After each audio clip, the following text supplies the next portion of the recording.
DXDC Radyoman Report. Gipasidunggan sa Coast Guard District Southeastern Mindanao ang mga personaheng naglangkob sa search, rescue and retrieval team sa landslide sa Barangay Masara, Mako, Davao de Oro. Gipanguluhan ni Vice President Sara Duterte uban ni Commodore Regard Marfe, Coast Guard District Southeastern Mindanao Commander, ang awarding ceremony sa mga personahe sa CGS Davao de Oro sa liderato ni Lieutenant Commander Macy Gabion ug CG K9 Working Dog nga si Apa ug sa handler niini nga si PO2 Alfie Baba. Si Apa maoy nakatudlo sa batang survivor nga trap sulod sa tulo ka adlaw ato sa landslide.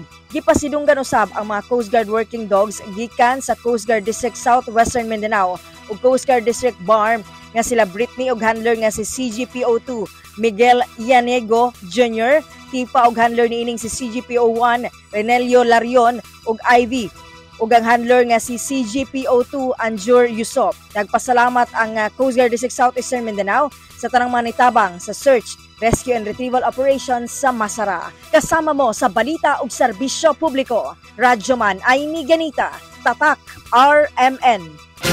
RMN News, Diretso Balitang Metro Davao.